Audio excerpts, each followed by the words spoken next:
दोस्तों,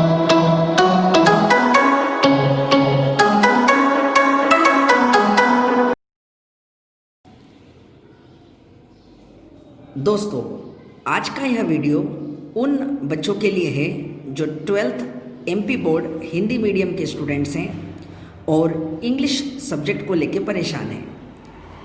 English academy के इस वीडियो में आपका स्वागत है।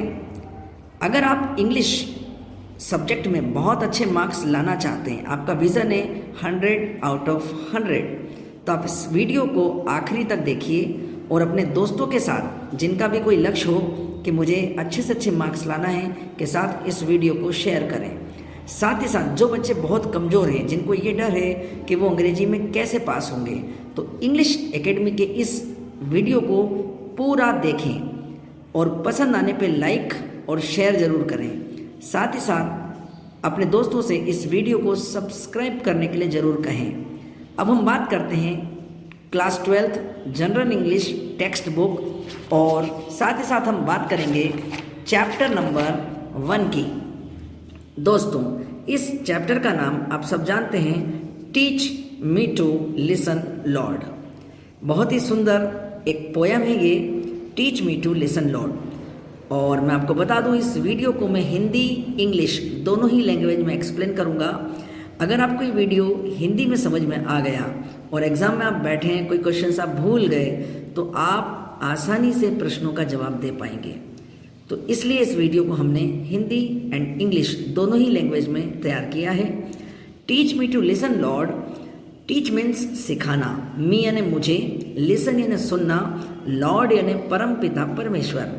एक बच्चा ईश्वर से कह रहा है कि हे ईश्वर, मुझे सुनना सिखाइए।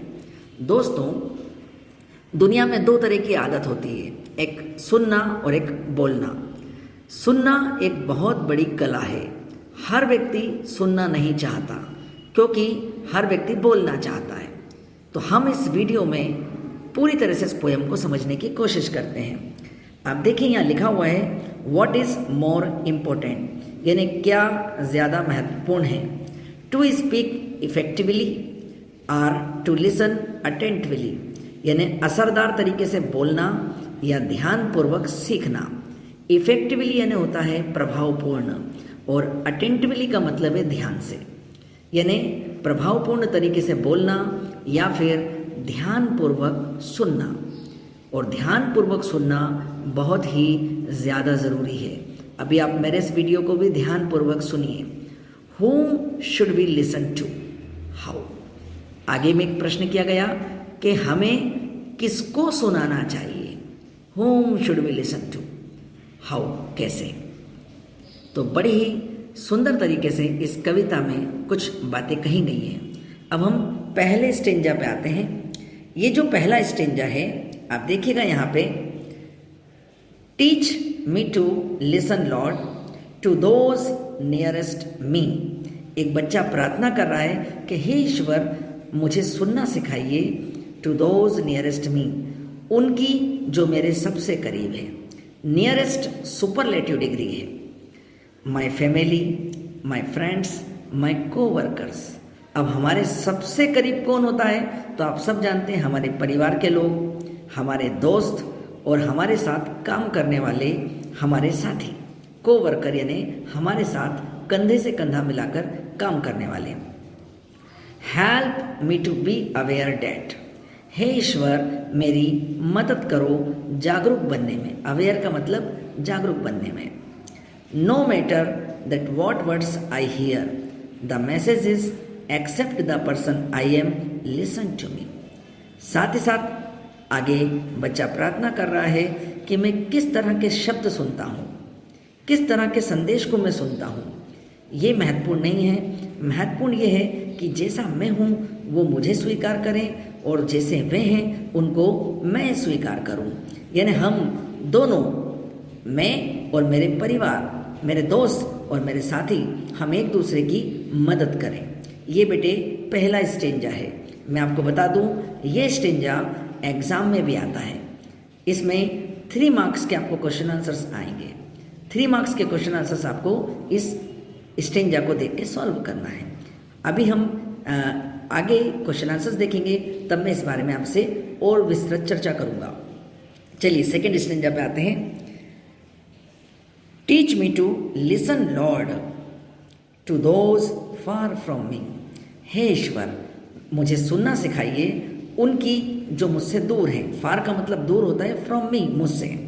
The whisper of the hopeless, ऐसे लोग जो मुझसे दूर हैं वो फुसफुसा रहे हैं। विस्पर का मतलब होता है बेटे फुसफुसाना, मन ही मन बुदबुदाना। होपलेस यानी निराश।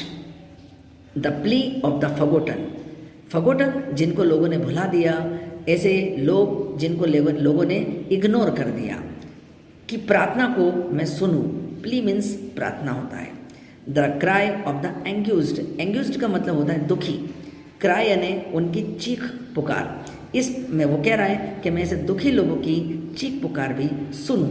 यानी पहले पद में कवि अपनों की सुनना चाहता है और दूसरे पद में दीनहीन, दुखी और अनजान लोगों की सुनना चाहता है। अब इस पद में teach me to listen Lord, हे ईश्वर मेरी मदद करो, ये तीसरा स्टेंजा है। To myself, help me to be less afraid. इस पद में वो खुद की सुनना चाहता है, स्वयं की। Help me to be less afraid, afraid यानी होता है भय, लेस यानी रहित। वो कहता है ईश्वर से, हे ईश्वर मेरी भय रहित होने में, बनने में मदद करो। To trust the voice inside in the deepest part of me. साथ ही साथ वो कहता है कि हे ईश्वर मेरे अंदर से, मेरे अंतरात्मा से जो आवाज़ आती है उस पर मैं ट्रस्ट कर सकूं, भरोसा कर सकूं और मैं उस पर यकीन कर सकूं। डीपेस्ट पार्ट यानी अंदर की गहराई, अंतरात्मा, हृदय। यानी इस पद में कवि जो है स्वयं की सुनना चाहता है, अपनी अंतरात्मा की आवाज़ को वो महसूस करना चाहता है। चलिए अंतिम पद को देखते हैं। Teach me to listen Lord, हे ईश्वर मेरी मदद करो फॉर यूअर वॉइस, आपकी आवाज़ सुनने में। इस पद में कवि ईश्वर की आवाज़ सुनना चाहता है। कब? इन बिजीनेस एंड इन बोर्डम, यानी जब वो बहुत ज़्यादा व्यस्त हो या फिर वो कहीं बोर हो रहा हो, उदास हो रहा हो। इन सर्टेनिटी, यदि वो निश्चितता में हो तब भी। एंड इन डाउट, यदि वो शंका में है तब भी। इन नॉइज, यदि वो शोर में है तब भी। एंड इन साइलेंस, यदि वो शांति में है तब भी। Teach me to listen Lord, हे ईश्वर मेरी मदद करो। अब हम एक बार और इस पूरी कविता को अच्छे से समझने की कोशिश करते हैं। My dear students, in this chapter there are 4 stanzas, यानी 4 इसमें पद हैं। In first stanza he wants to listen his nears and dears voice, यानी कवि जो है वो अपने करीबियों की आवाज़ सुनना चाहता है।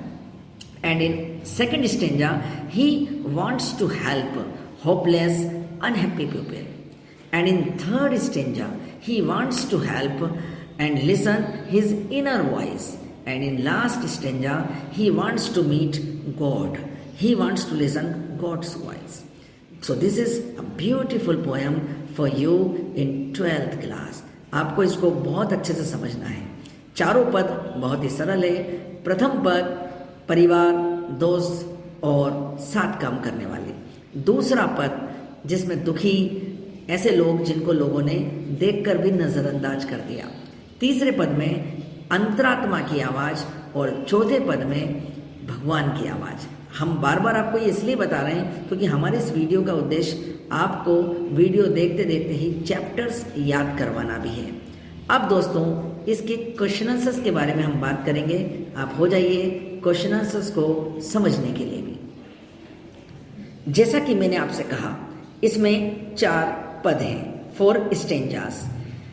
पहला स्टेंजा आपके पास है, teach me to listen Lord to those nearest me, my family, my friends, my coworkers, help me to be aware that no matter what words I hear the message is accept the person I am listen to me. ये पहला stanza है। बेटे आपको exam में ये stanza ऐसा का ऐसा ही क्वेश्चन आंसर्स के लिए आएगा और आपको 3 क्वेश्चन उसमें दिए जाएंगे, आई मीन 3 मार्क्स। अब हम इस स्टेंजा को सॉल्व करेंगे कि किस तरह के इसमें क्वेश्चंस आएंगे। स्टेंजा हमारा टीच मी से लेके तो लिसन टू मी तक है। ऐसे कोई दूसरा स्टेंजा भी आ सकता है, ऐसा नहीं है, लेकिन हम आपको एक सॉल्व करना बता देंगे तो आपको बड़ी आसानी से ये सॉल्व करने का तरीका पता चल जाएगा। अब आपके सामने वो पहला स्टेंजा है और देखिए उसमें क्वेश्चन दिया A, write the name of this poem, यानी इसमें ये पूछा गया कि इस कविता का नाम क्या है। तो poem's name is teach me to listen lord. अगर आप चाहें तो direct teach me to listen lord भी लिख सकते हैं, लेकिन हम आपको लिखने का एक व्यवस्थित तरीका भी देना चाहते हैं। आप बड़ी आसानी से इसको याद भी कर सकते हैं। Poem's name is teach me to listen lord. Second question देखिए आप, इसमें दिया है write the same meaning. Same meaning का मतलब आप सब जानते हैं, समानार्थी, पर्यायवाची, इसको इंग्लिश में सिनोनिम्स भी कहा जाता है ऑफ द वर्ड। अब देखिए आपको एक आगे शब्द दिया लिसन, आपको इसमें लिसन शब्द का सेम मीनिंग बताना है। तो दोस्तों बहुत ही छोटा सा आंसर है हियर। आप सब जानते हैं लिसन यानी भी सुनना और हियर यानी भी सुनना, HEAR। याद रखिएगा हियर शब्द की स्पेलिंग आपको एग्जाम में सही लिखनी है। इसी में क्वेश्चन नंबर सी देखिए, right the opposite of the given word friend. Opposite means आप जानते हैं एंटोनिम्स होता है इंग्लिश में, और इसको हिंदी में उल्टे शब्द यानी विलोम शब्द कहा जाता है। अब आपको एक शब्द दिया फ्रेंड, इसका आपको उल्टा बताना है। फ्रेंड यानी आप सब जानते हैं मित्र होता है, और इसका आंसर आपको देना है एनिमी। एनिमी मीन्स शत्रु। चलिए अगला क्वेश्चन देखते हैं। ये क्वेश्चन आपको डिटेल से समझाने के लिए आएगा। एक्सप्लेन, एक लाइन दी है, accept the person I am listen to me, यानी जो एक लाइन यहाँ दी है accept the person I am listen to me, इसका भाव आपको समझाना है, यानी क्या कहा गया है। ये आपको दिए गए स्टेंजा की आखिरी लाइन है। चलिए देखते हैं। इट मीन्स, इट का प्रयोग हमने इस accept the person I am listen to me, इतनी लंबी लाइन के लिए हमने केवल इट शब्द का यूज किया। इट मीन्स, इसका मतलब है we should accept those who are sad, unhappy, and we should listen to their problems. It means, इसका मतलब है वी शुड एक्सेप्ट दोज, हमें उन लोगों को स्वीकार करना चाहिए, हु आर सैड, जो दुखी हैं, अनहैप्पी, नाखुश हैं, and we should listen to their problem, हमें उनकी समस्याओं को भी हल करना चाहिए। तो दोस्तों हम लोग स्टेंजा को सॉल्व करने के बाद चैप्टर्स के question answer the following questions पे आते हैं। ये बड़े ही इंपॉर्टेंट हैं और इनके आंसर्स आपको एग्जाम में जरूर याद करना चाहिए। पहला क्वेश्चन है, what message do those who are our nearest give us, यानी वो संदेश क्या है जो हमारे करीबी हमको देते हैं या देना चाहते हैं। तो बहुत ही सुंदर और सरल आंसर हमने दिया है, आपके लिए तैयार किया है। Our nearest give us this message, ये आप देखें क्वेश्चन में से ही लिया है, इसलिए कभी भी क्वेश्चन आंसर्स याद करते समय बुक को सामने रखना ना भूलें, क्योंकि आधे से ज़्यादा हेल्प आपकी किताब में से ही हो जाती है। Our nearest give us this message, हमारे करीबी हमें संदेश देते हैं दैट, दैट का मतलब कि, we should pay attention to them, attention यानी ध्यान, पे अटेंशन का मतलब ध्यानपूर्वक, we should pay attention to them, कि हमें उनको उनके ऊपर ध्यान देना चाहिए, उनकी बातों पर ध्यान देना चाहिए। एज वेल एज, साथ ही साथ, we should accept them as they are, हमें उनको स्वीकार करना चाहिए एज दे आर, जैसे वे हैं। I mean if they are good we should accept, they are bad we should accept, because they are our nearest, यानी वो हमारे करीबी हैं। फर्स्ट क्वेश्चन को सॉल्व करने के बाद सेकंड क्वेश्चन आप वीडियो देखते देखते ही याद कर लेंगे। Who are the people far from us, यानी कौन वे लोग हैं जो हमसे दूर हैं। तो चलिए आंसर देखते हैं। द पीपल हु आर, यानी वे लोग जो, हु का मतलब यहाँ जो है, हु आर सैड, जो दुखी हैं, अनहैप्पी, नाखुश हैं, सफरिंग, पीड़ित हैं, परेशान हैं, एंड डिसअपॉइंटेड, डिसअपॉइंटेड मीन्स निराश, फार फ्रॉम अस, हमसे दूर हैं। आप सिर्फ ये 3 नाम याद रख लें, सैड, अनहैप्पी, सफरिंग। ज़्यादा अच्छे से याद करना चाहे तो डिसअपॉइंटेड। चलिए नेक्स्ट क्वेश्चन पे आते हैं। Whom does the poet wish to trust? Trust means भरोसा, यकीन, विश यानी इच्छा। जो कवि हैं वो किस पर भरोसा करना चाहते हैं, यकीन करना चाहते हैं। द पोएट विशेस, देखिए बेटे डस हटते से ही विश वर्ब में ES लग गया। The poet wishes to trust the inner voice. Inner voice आपको पहले भी बता चुके हैं, इसका मतलब अंदर की आवाज, which comes from the heart and guides अस। अंदर की आवाज हमेशा हृदय से आती है और हमको गाइड करती है। आंसर बड़ा आसान है। The poet wishes to trust the inner voice. कवि इच्छा करता है भरोसा करने की अंदर की आवाज पर, which comes from the heart, जो हृदय से आती है, एंड गाइड्स अस, और हमारा मार्गदर्शन करती है। दोस्तों एक बात याद रखें, हमारी अंतरात्मा हमें गलत काम करने से हमेशा रोकती है। वो हम जब कोई गलत काम करते हैं तो एक बार जरूर टोकती है, और इसीलिए कहा जाता है कि व्यक्ति को अपनी अंतरात्मा की आवाज़ जरूर सुनना चाहिए। चलिए अगले क्वेश्चन पे आते हैं। Question number D, when does the poet wish to listen to the voice of God? बहुत ही अच्छा क्वेश्चन। कवि किस पल में, किस समय भगवान की आवाज़ सुनना चाहता है, वो भगवान से मिलना चाहता है, भगवान से बात करना चाहता है? तो बड़ा ही सुंदर answer, the poet wishes does हटते से विश में ES लगा, to listen to the God's voice all the time, हर समय हर पल वो भगवान की आवाज़ सुनना चाहता है।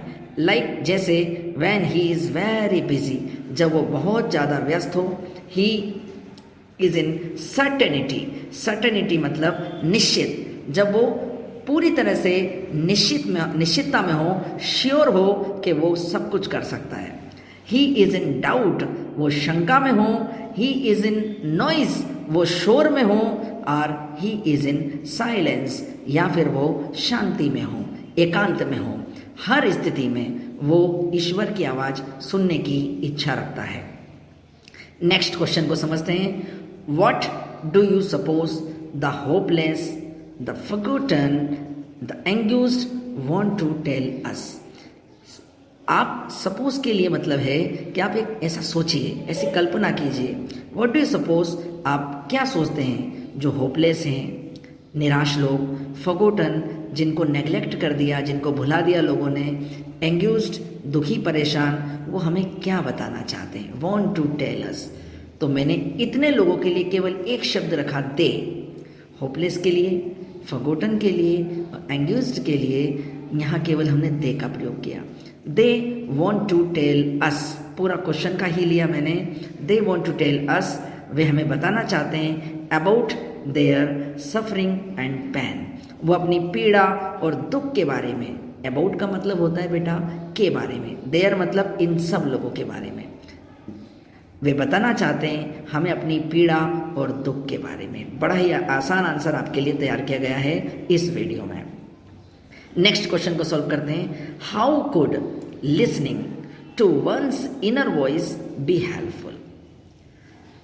हाउ कुड, कैसे, सुनना, लिसनिंग यानी आप सब जानते हैं सुनना, to one's inner voice be helpful, एक व्यक्ति के अंदर से जो आवाज़ आती है वो कैसे मददगार हो सकती है, कैसे हमारी मदद कर सकती है।